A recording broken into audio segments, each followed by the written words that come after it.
Hey, what's up, guys? Welcome back. You're watching Foreman's Basement. My name is Frank. Thanks for clicking. We're back today on the topic of blues harmonica, or just music in general ramblings as it tends to go. And the topic today is when you're not inspired. And you guys might have seen the Jason Ritchie video that he did last Friday for Free Friday on his channel.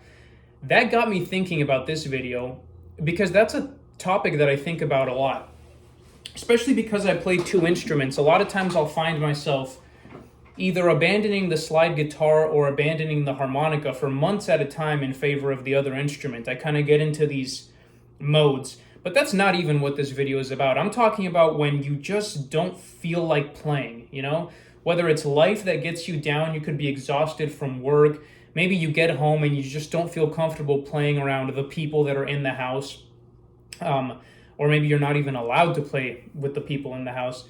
There can be a variety of reasons why you don't feel inspired. And for me, it's been one of the biggest hurdles, one of the biggest challenges, because deep down inside, I know that I love music and that's what matters to me. That's what's fun to me. That's like, if ideally on a day off, if I'm in a good mood, that's what I'll be doing most of the day. I'll be listening to music or watching a documentary about a musician or reading a book about a musician. But it's something that I've really, I know that I love it, but it's something that I have, just like anything else in my life, I struggle a lot. That's actually why I'm making this video too, because I guess I'm making YouTube videos again now, except the light inside of me has died since I used to make YouTube videos regularly a few years ago. And back then, I remember the ideas would just pop in just like that. That was about the same time that I started learning. And then I abandoned that channel completely. I deleted it. And it's the same thing with YouTube. I have this channel now and I feel like I've put out a few videos and I love the response that I've gotten. And I'm trying to keep myself motivated to keep making videos. It's one of those things that kind of drives me, and it's fun to interact with the community. It's fun to put some of my playing out there into the world where normally I would just share it on, like Facebook or Instagram to like 70 people, maybe 10 of which will actually watch the video and even give a shit. So again, it's very much the same. Again, I suffer from inspiration. I used to write a lot, and that would also be the thing is like, I heard someone say this once, and it's so true. I think about writing a lot more than I actually do. I've been trying to, the last few days, I try to always have notebooks nearby, and whether it's writing like, thoughts or a verse or short stories, whatever. So what I'm saying is I'm not a motivated person. I never have been. And that feeling, to me, it's one of the scariest because sometimes I think, I've put the last few years of my life into music, which before 5 years ago, I had never really played an instrument much. I mean, I dicked around a little bit here and there, but never anything serious. And now it's just completely overtaken my life. I can't think of anything else. I'm like addicted to blues music, which is strange. I've never experienced something like this. It's like a fever. Like I go out of my way to listen to blues, and sometimes I'll be like, dude, I've been listening to 12 bar shuffles for like 2 weeks straight. Like sometimes I force myself to listen to something else just so I don't go crazy, My mind starts thinking in 1/4/5s. It's like when you play a lot of Tetris, and I don't know if you guys have ever been addicted to Tetris. If you play that for 4 or 5 hours and then you get up, you start kind of, it's like HPPD, it's kind of like everything. Anyway, but it really scares me to think that one day I might not want to play at all. Like, genuinely, that is so scary to me because that's happened to me with a lot of things: video games, writing, painting. I get these obsessions in my life and then I just kind of forget about them. I used to be obsessed with arcade games. I mean, classic arcade games, like the real deal, the 1980s stuff. Nothing recent. I'm talking like the bare bones games, like Miss Pac-Man, Galaga, Defender, Robotron, Joust. I used to be obsessed with these games, and I spent hours, years of my life trying to beat games that were not meant to be beaten, guys. These are games that are meant to take your money and to see who can get the highest score. Such a simple concept, but I got obsessed with it. I'm telling you guys, and now I don't touch them. It's the same thing. Now, every now and then I have to boot up an NES or something and see if I can still beat Contra. I just have to remind myself, like, hey, even though I don't play these games anymore, this is all I used to do. This used to be my life. So I just hope that never happens with harp. And going back to the Jason Ritchie video about not being inspired to play, Sorry, this is kind of all over the place. He was saying that some of the most magical things actually happen with the instrument when you pick it up and you don't want to play, and that's actually something that I found to be true more than once in my life. More than a handful of times I've taken a massive dab, or hit a dab pen or something like that, and just got like so fucked up that I was like paranoid. My heart was racing, and I'm like, I'm not having a good time right now. This is not good. Almost every time I was in that state when I said, okay, let me play this away, or sometimes it wasn't even a conscious decision. Sometimes it was like, come back in from outside, sit down and pick up the guitar. You just kind of have it in your hands. You're sitting there, fucking stoned out of your gourd and trying to figure out if your heart's beating too fast. And you kind of just start plinking away. And I have that's a ridiculous example. I'm sure not everyone will relate to that one, but some of you will, and you'll know what I mean. During those highly anxious moments, it takes a little bit to, kind of adjust, you're doing something else now, focus on the playing, but then suddenly it starts to happen. You find it along the way. And I find that this happens a lot with jams. I go to like open mic and blues jams and that type of thing in the North County area. And I struggle a lot at open mics. I force myself to do them, but I struggle a lot. And the reason why is because I have this obsession that I have to feel a certain way to play, which is not true. That's part of what this video is about, is like, you can just force yourself, and sometimes you do find it along the way. As an example, when I go to these jams, a lot of the times I show up and I'm nervous, like, especially if I haven't had a drink yet. When I show up, I'm all like shaky. I kind of wait in my car. I'm like really anxious. My stomach's all fucked up. And once I'm inside and I'm talking to my friends or whatever, it's fine. Like I'll be like, there's like a whole community of people that, you'll usually find a group of people that go to all the same open mics, or some guys do only blues open mics. Some guys do this and that.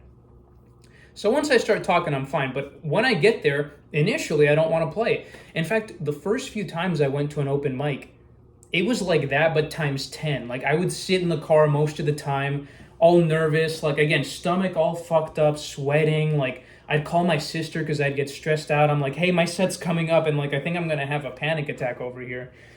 And it's something that I've had to learn to get past. But even today, as someone who has gotten on stage plenty of times, I still get really nervous a lot of the times. And many times when someone calls me up, because the way that these things work is you can show up, you sign up for your own set, but then your friends, or well, they don't even have to be your friends. Just if someone knows that you play an instrument and they need you for a set, they can summon you, right? They can ask for your services. And so sometimes someone will say, hey, we need a singer. Can you come up with us? Or we need a harmonica player, if you want to come on up with us. And a lot of times when people call me out like that on the spot, I'm not ready. In fact, you just made me nervous. You just scared me, pal. Get away from me. But I force myself to get up, and most of the time it's fine. That being said, I've had a lot of disasters on my own personal sets, and that's just because I can't lead a band yet. I don't have it in me. But maybe we'll get there one day. So I guess what I'm saying is, I'm not really saying anything, but I'm saying you should try to force yourself to, even if you don't want to, because some great things can happen. And at the end of the day, just like anything else, it's discipline. I really do believe that. The same way that I don't want to do my stretches sometimes in the morning, and if I leave the house without doing my stretches and my little exercise in the morning, then later at work I'm driving and my back is just killing me. I got the sciatica and fucking stuff in the mid to upper range. It's ridiculous. So if you're gonna be a musician, if it's something that means that much to you the way that it does to me, I think that it is worth it to push yourself out of your comfort zone. The same way that you would if you force yourself to learn a scale, like I just got this book on open E, tuning for guitar, and it has like arpeggios and chords and scales, and I've been trying to put effort into learning some scales that I might not necessarily use, but that I know are useful, like names that I've heard before, like Mixolydian, and well, that's the only one I can think of off the top of my head. But like Arabian scales Oriental scales, or like, well, you know what I mean, like Japanese or whatever. Sorry, I don't know if that was, I don't know if that was the right term, but it's the same. Yeah, so they have like Japanese, like all these foreign exotic scales, and they're fun. You immediately, as a blues guy, I don't really have use for something like that, but it's nice to break. You got to learn all. Same thing as I was.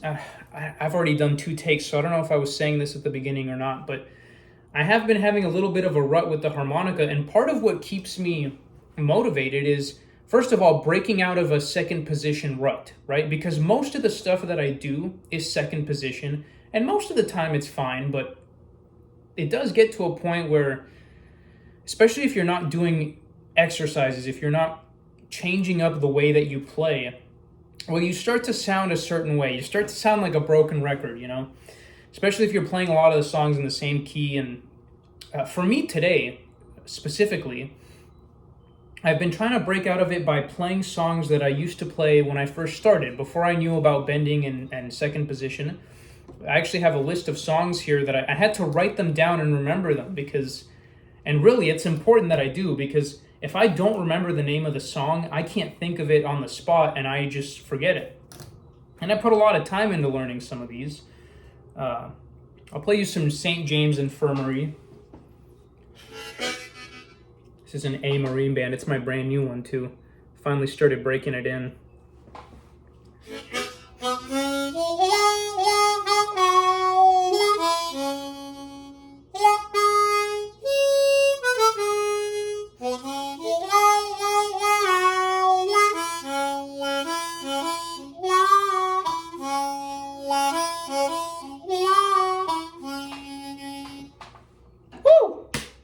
God, that is such a nice harp. Why can't they all play that good?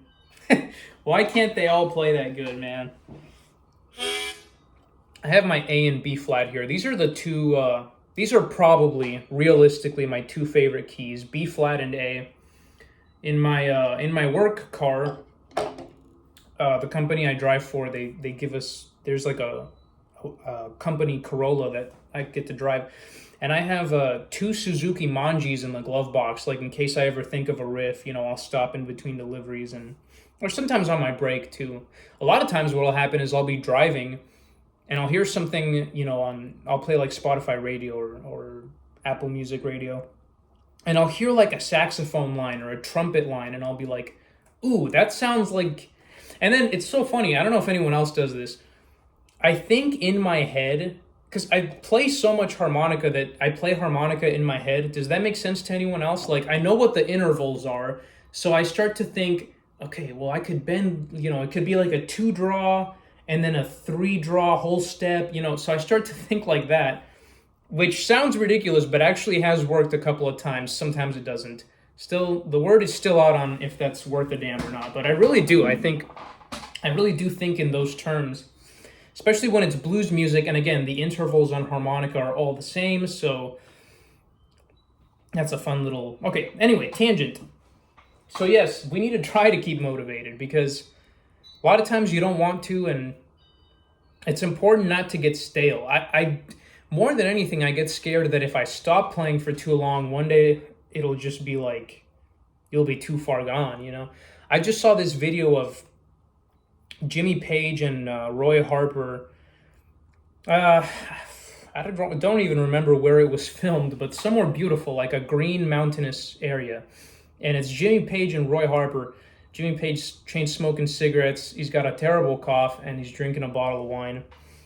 And I completely forgot where I was going with that. What the hell was... Oh, yeah. So, and during the video, he's talking about how he had just quit guitar for a few years. This was after Bonham died. And he was saying how, like, he's trying to get back to as good as he used to be. And it's a little scary, and it might sound dramatic, but to some extent it's true, because, like, for example, the guitar that I just got a guitar for the first time in about 6 months, an electric guitar. And I gotta tell you guys, it's been probably about a month that I've had that guitar now, maybe a little bit more. And I'm just now, like, comfortable again with using the slide and fretting, and I'm starting to remember things, but it reminded me, don't set that guitar down for more than 6 months, because you really do start to lose the feel for it. And it comes back much faster than if you had to learn it to begin with, but still, you got to try to keep yourself sharp. So guys, I guess I'm trying to convince myself here. I don't know what the whole point of this video was, but yeah, I appreciate the channel though, because you guys particularly seem to like the harmonica videos, and that's good because it's so funny. There's some channels I know where there's a guy that plays guitar and harmonica, and his viewers actually favor the guitar videos. So I'm actually very happy to have a specifically harmonica-centric audience for the most part. Of course, there's a little bit of everything. It could be anyone watching, really, but I like to think that to some extent, if you're watching, you have an appreciation for the harmonica. Huh. Hey, check this out, since I got this here anyway. I found the Hohner Little Lady today. This was the first model of harmonica in space. I think one of the astronauts took it up with them when they went to the moon or some shit. Not this exact one, obviously, but this model. It's called a Hohner Little Lady. I had lost this thing forever, and I found it while I was cleaning my car. So, kind of a cool little harp. Believe it or not, it actually does play.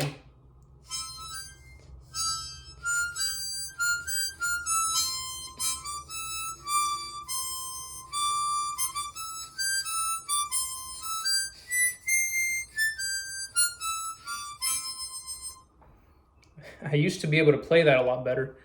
Yeah, it's ridiculous how small this is. Anyway, I don't know why I'm showing that off. I just had it on the desk here next to the fat marine band, and then there's just the regular marine band. So yeah, guys, keep motivated. What do you do when you... I mean, again, this is based off that Jason Ritchie video, and... Which, by the way, go check out that video. That was inspiring. That's Jason Ritchie. He's incredible, man. Sometimes... I swear, at any time I think I'm okay at the harmonica, I'll like watch that guy. Like when he played that Egyptian minor scale in the last Free Friday video, man, it's like I didn't even think that the harmonica could ever sound like that.